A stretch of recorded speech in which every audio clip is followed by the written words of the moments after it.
Hello, my name is Rochelle Robinson. I'm mayor of the city of Douglasville. And today we're going to talk to our esteemed city manager about the town green and the amphitheater. But I want to talk a little bit about you, Ms. Hampton. I'm so pleased to know you're such a wonderful person, Thank you. inside and out. But if we just talk about how long you've been at the city, some people may not know. It's been probably 20 years, but if you talk to us about how long you've been here, what jobs you've had, and your meteoric rise to city manager. Yes, ma'am. So I started here back in 2003. Yes, I was the Main Street manager at the time. That was my first job. I was hired at the city. The city had recently just started the Main Street program, so I happened to be the second one. Yes, ma'am. I came back from maternity leave in the early 2000s, and just to find out that my then department director had decided to resign. So the community development director position, which that was that position at the time, was an appointed position, and I kind of sat and filled in that role for a little bit. I remember going to the then city manager, Bill Osborne at the time, asking him, well, I'm kind of serving as interim. What do you think about me being in the position? And he said, you're not ready. Okay. So, but Mr. that's okay. Osborne. He That's did. okay. He did, and I understood, and he explained the politics of the job. And at that time, serving as Main Street manager, I was a little bit removed from the politics a little bit. So I saw him from a distance, but I really did not understand at that time what it really meant to be an appointed official, Right. what type of support was needed from the elected officials. So after a period about 6 to 9 months, he did approach me and said, well, I think the then mayor at the time would be willing to interview me. So I was interviewed, and back in 2008, 2009, I became the community development director and served in that role, and over time just continuously received additional assignments from Mr. Osborne. Some I'd asked for, some I didn't ask for. Titles changed over time. Yeah. At that point, the city had community development and development services divided. I had a colleague, many folks know Jeff Knowles, and Yes. we've filmed as a part of City TV at the time. He and I kind of split the roles, which was community development. I was more on the Main Street tourism, conference center side, and he was more on what is we consider now traditionally community development. Right. And Bill had come to us and said, hey, look, you know, what do you guys think about being a city manager? I hadn't thought about it. I was, you know, enjoying the job and getting connected with the folks in the downtown area in Douglasville. It was what I would consider kind of growing up at the city, getting to know the community. It was probably really the best job to have at that time, because a lot of the people I currently know, I got to know because they either served with me as a volunteer, one of the volunteers I work with, or I just would sit in their offices or go to their homes and get to understand who they are and who Douglasville really is. So I'm really grateful for that opportunity to get to know the residents the way that I was able to, because I really don't think years later, 20 years later, I would have had the opportunity to do that. You just not serving as the city manager, you just really don't.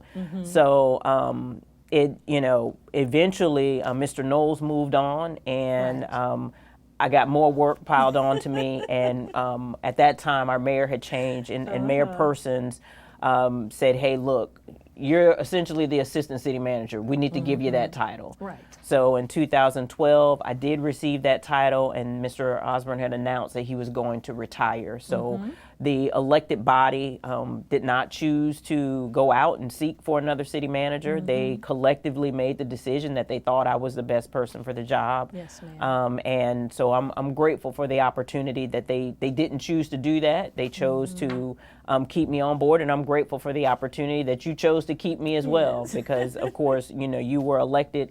And so in 2016, you know, I continued to serve. So it's been really good. The city has been gracious to me to allow me not only just to participate in the community here, but really in the state and in the region and in the nation, Yes, to ma'am. get to understand fundamentals of local government. I've just gotten an opportunity to really understand what we should be doing, not only as public servants, but also as a municipal government. And so hopefully I've been able to pass that on to you all as elected officials, yourself, Mayor, so that I think we thrive when we can really focus on the essence of what we should be doing. Right. I think we don't when we try to galvanize and do things that are really just not germane to what it is that we should be doing as a local government. So I'm just I'm happy to have been a part of it and not only grow myself, but watch the city grow overall. Yes, ma'am. Yeah. Well, that is phenomenal. And I know that you did the highlight, like an overview, but you have been so instrumental in the city, and the development and the growth of the city. In all of those positions that you've been in, I just want to thank you for your community service and your hat of service and integrity of how you do your job. Of course, I was on city council when you came in as Main Street manager, and was on the zoning board when you were community development, and then of course when I was elected in 2016, it was my joy and pleasure, and I was so excited when you wanted to stay that we can reappoint you. So thank you so much for serving.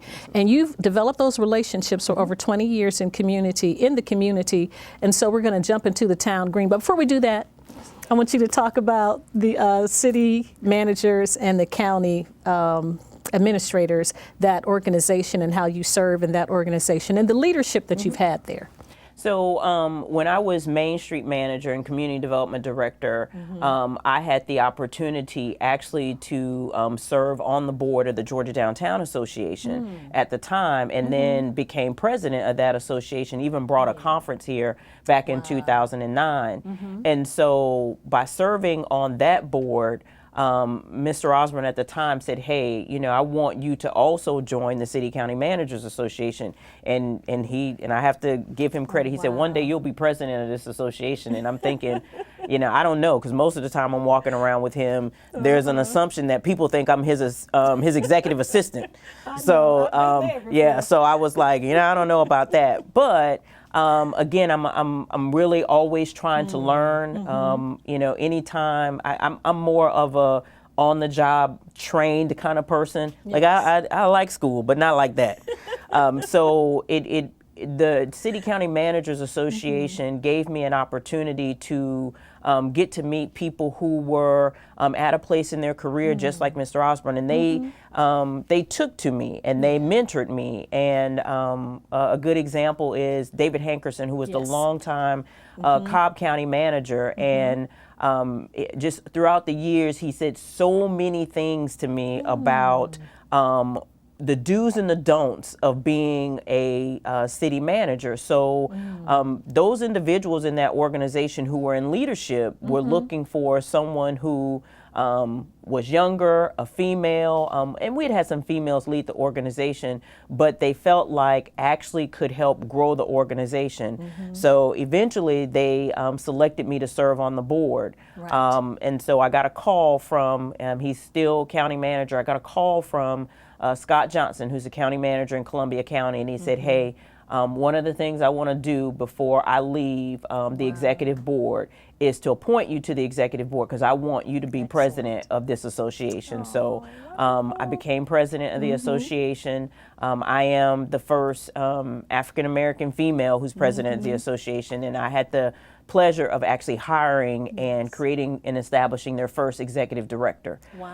Some of it was selfish, because some of it was like, this is a lot of work, and we don't have a staff. But the other was, I think when I look back on the comments that Bill made to me, the organization has grown.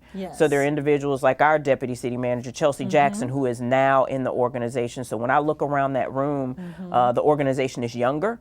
The organization has more color. The organization, it is thriving in a way that when I walked in that room, it was clear and present. It was an older white male group. So I didn't take that from a standpoint as lack of opportunity. I took it as an opportunity to understand, why does the profession look this way, and what can I do to help to encourage it just to look a little bit different. I do think that women lead a little bit different, as you know. Yes. There are things that we bring to the table that our male counterparts don't.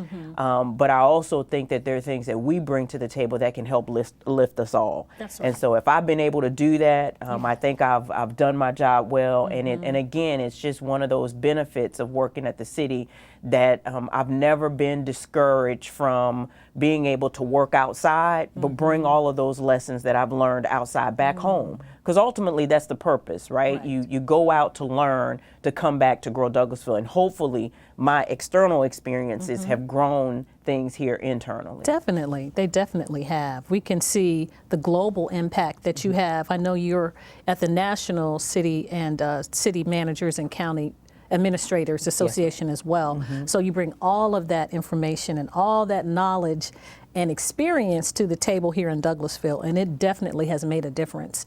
So talk to people about what city managers do. A lot of times, we start this summer internship program. Thank you all so much for taking my baby and letting it grow. 6 years, it's just been phenomenal to see those young people come in from college, their sophomore, junior year or so, and they'll come and work for the summer. And we've hired some of those folks, but talk to people, they may come in and they're blown away about what city managers do. Right. So I don't know if there's a degree in school where you say, I want to be a city manager one day. So talk to us about what city managers do. Yeah, so there is not a degree. You don't go to school for this, and I wouldn't even say what career you could prepare yourself for this. Yeah, exactly, life. And probably at the city, the job that probably, and I go back to my days as Main Street manager, probably the closest, because I was a staff member for a board, so very much like I'm a staff member for the city, you and the city council, volunteers, very much like the residents and the citizens. So one of the things that you really have to have is the ability to listen. You have to have the ability to say no. But also respect the authority that you're yielded. So the positions of city manager, they can vary differently in different organizations. So here, we're a council manager, form of government. So I work for the body. I work for you differently than I do the council as a body. But I am the person in charge of all of the operations to help execute and make certain that things that you all set from a standpoint of policy and vision are put in place, not just internally, but externally for the citizens.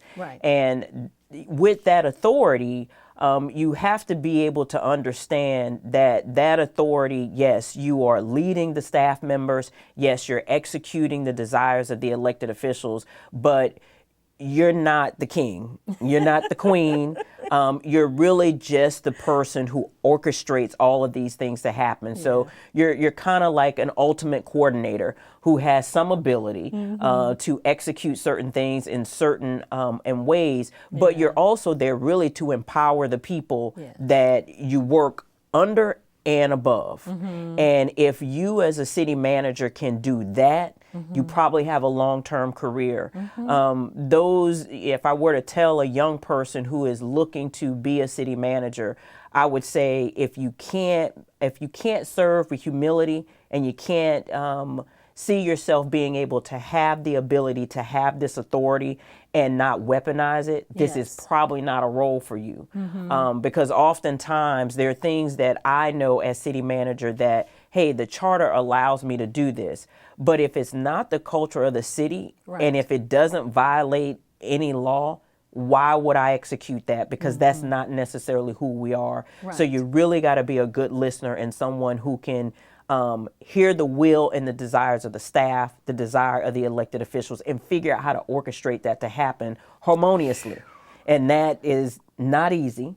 No, it isn't. And even though you have maybe a deputy city manager or an assistant city manager, there's only one city manager, just like there's only one mayor. So there are conversations that you have just with yourself or your significant other to be able to do those things. And then also walk in the room as if nothing really affects you. I know it. Come on, At the same time. At the same time. So it's not easy. It's not easy. But it is rewarding nonetheless. Yes. Because you do wake up 21 years later and you turn around and you're like, oh, I remember when. Right. And I have so many remember wins. And some I never share, but they are those that I can just, even if it's just internally to myself, I can say I remember when, and I'm so grateful and thankful that it is no longer and it is much better. Well, we're going to move on to something else. So I will say, as the mayor, a lot of times the mayor will cast the vision and you help the implementation of the vision.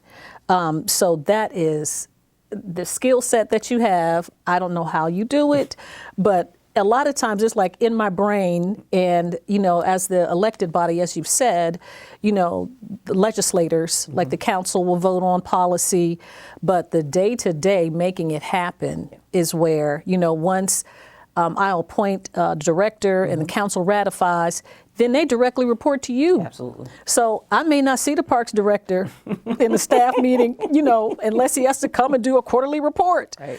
Public Works director or the chief of police. I have more interaction with the chief, but you see these folks every day. Absolutely. And have to manage them. Woo! It's not like and it's people. cats, Yes. but it's people. Yes. It's people. It's people. And not your kids. So you can't always tell them what to do and they're going to do it. Yeah. Absolutely. But you've done a phenomenal job. I know I keep using that word, but you really have done a great job. And I think some of that comes from the military, but mostly your home, just meeting your mom, such a beautiful person. You were a daddy's girl, and just, Absolutely. You served in the Navy, so thank you for your service. And I think all of those things encapsulates who you are and what you bring to the table. So thank you so much, You're City welcome. Thank Manager. you. We appreciate you.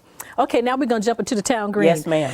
Whew, and I wanted to do this community focus because we've had so many questions about the town green, and we're so excited. Yes. So how do we get to this point? I want you just to talk to the people a little bit about the community involvement. I know we hired a group and a lot of staff worked for months to have people come together and put the little stickers on things to say what they wanted. Right. And so from that point to the implementation of just being less than 2 weeks away from seeing an artist on that stage in Right. the amphitheater within inside of the town green. So if you can talk to us a little bit about that. Yeah, and some of this, really predates me. I remember one of the things that at the time, Elizabeth McClendon, who was the community development director, she talked a lot about planning. Her background was planning. So she had a master's in urban planning. And you remember this back then. Citizens coming and being a part of planning was a little scary. Yes, it it was not an inviting type of environment that was just welcomed at the city. That just, was who we were. So it was kind of difficult really to get any true, what I would consider true planning effort through. So yes, we did comp plans, but from your administration and trusting us to do those 17 plans that we talk about 17 plans is really miraculous. And that's one of those things when I remember when, and I'm grateful that we did something different. Yes. But we had a master plan done by the Sizemore group who did the master planning effort for Smyrna. Yes. And that was back in 2008, 2009. And really, I have to credit that plan to a lot of what we did. Okay. The downside was there were so many cutting edge things in that plan that the then group of elected officials, they were intimidated about what was potentially going to be delivered. So when your administration came on board, we really just kind of took that plan. And if you think about it 10 years later and said, look, let's do an update. So we've learned lessons from what kind of frightened the elected officials. Let's figure out a way to do that. And because your administration was so welcoming to the public, I remember one of the conversations I'd had with you all was I just really, from the beginning, and more so my experiences of going around to the community, that if we could invite the public in and build that trust, I felt like we could turn the corner. So in that 10-year master plan, we spent a year of public engagement and public input. We took the old plan and tried to figure out, okay, what are some realistic things we can do? Right. And I remember during that time, a lot of my opening comments to the public was, let's start with what we could afford. Right. And at that time, there wasn't a lot that we could afford. And we had asked them, what is a one thing, what is a project that you all want to focus on that you think that we can do, and then we will figure out how to pay for it. And that was developing a gathering place, which we consider now the town green, in the downtown area. That was the focus. So I came back to you all and said, okay, this is really what the public wants. They understand what it takes to be able to fund something like this. So let's start to work to get there.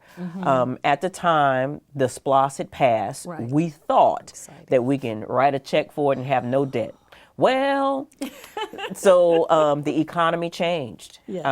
Things started to change very rapidly, and then we introduced COVID-19, and we have a pandemic, which completely changed things. So, but we still had that public support. The public still wanted to do the facility. So when we came to you all with a revised funding plan, there was no pushback.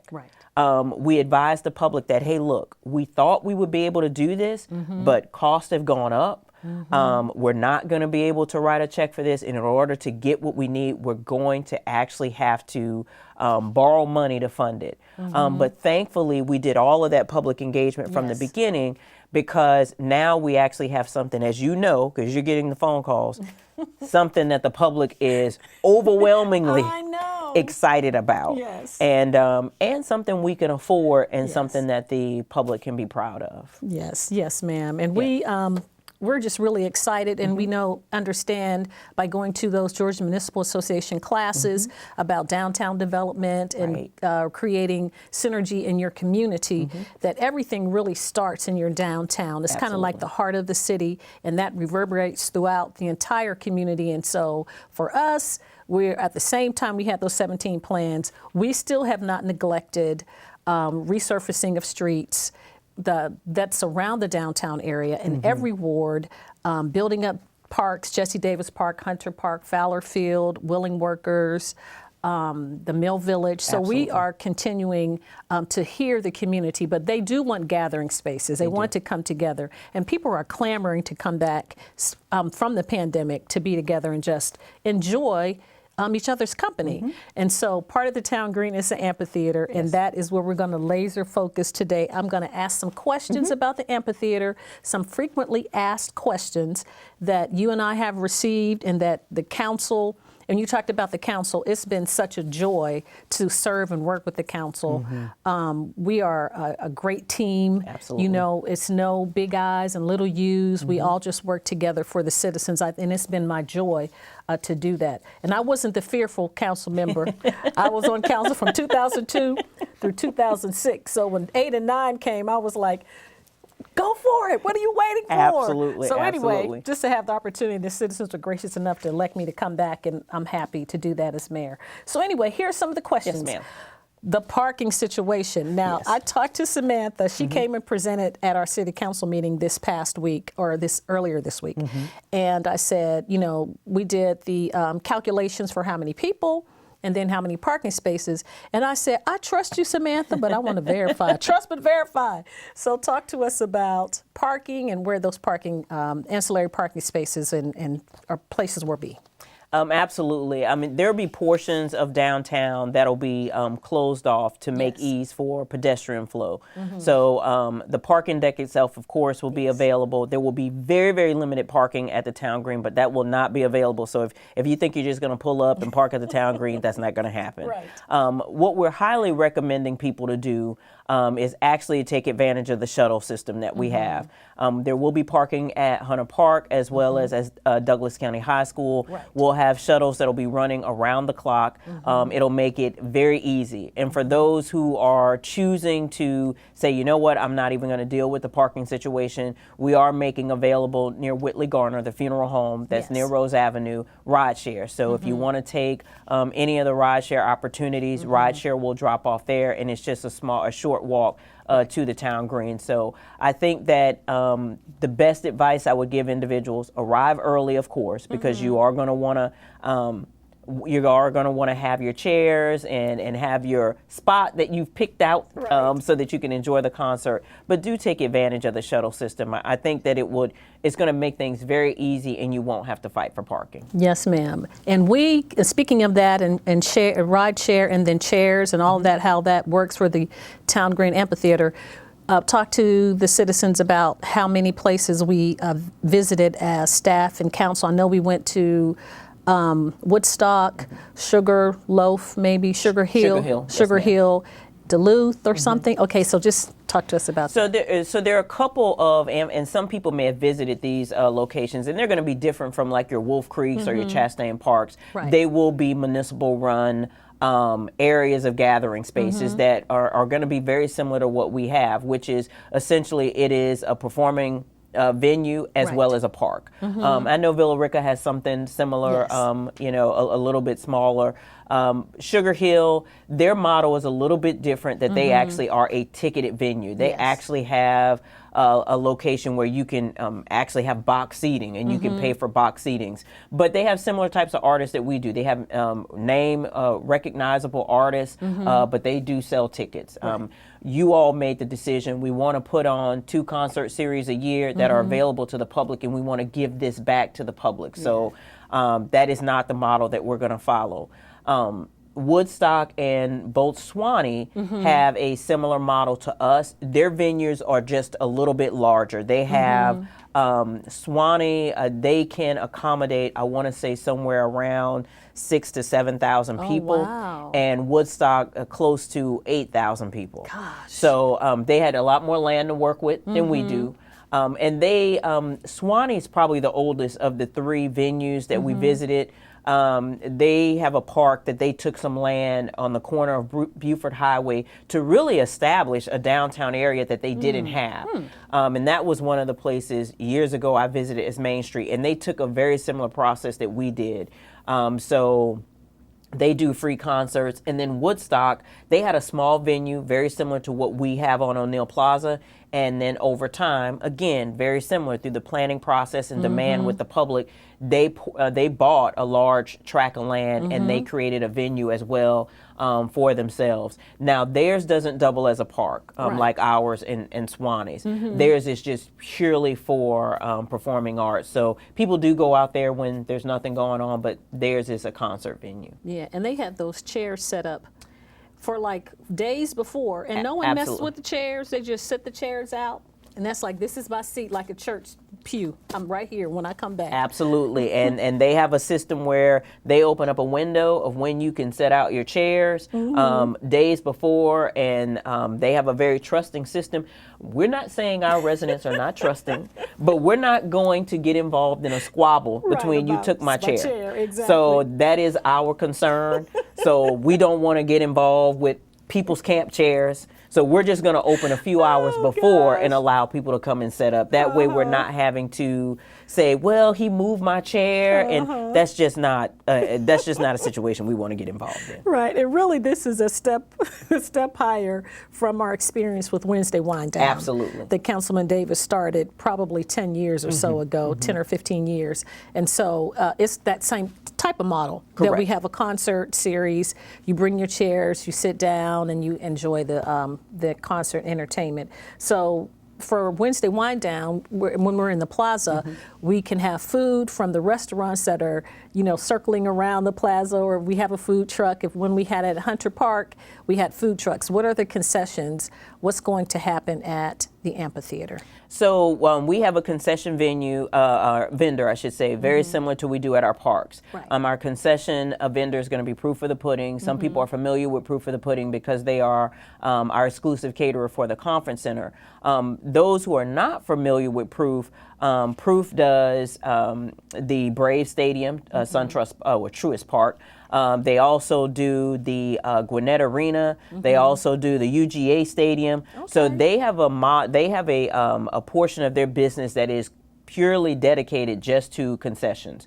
So they're very well versed in concessions. And we felt like because this is our first time entering into this type of endeavor, We wanted to make certain to partner with someone who was well experienced in that area. We don't want folks standing in line, being frustrated because they can't get the food and beverage that they're looking for. So we felt like, hey, we already have a relationship with this vendor, so let's go ahead and allow them to start off our first few years. If we need to bid that out again over the years, we can, but to make certain that we have a seamless kickoff, proof of the pudding seemed like the right vendor to choose. Yes, ma'am. And so that's our concessions for food. We are part of the entertainment district in the amphitheater. Absolutely. So if you can talk to the citizens about that, the council, myself, we elected to have an area for entertainment, and you can have some libations, I guess. So there will be alcohol during our events that citizens can purchase. Proof of the Pudding has an alcohol license, so they will be able to sell those.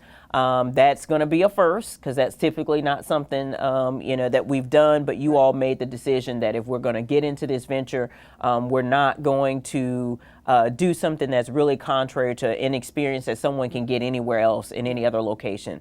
Hey, this is what we've been able to afford the community. So again, I'll just encourage everybody, have fun. Yes, ma'am. It's going to be a fun weekend, and every weekend in September will be fun. So enjoy the concert and enjoy what you all have been able to provide to them. Yes, ma'am. Thank you so much. Yes, and ma'am. thank you for tuning in. We hope we've answered some of your questions or most of your questions. But if not, you can always go to our website and get some information, or the GreystoneAmphitheater.com app and get some information. God bless you. Have a wonderful day.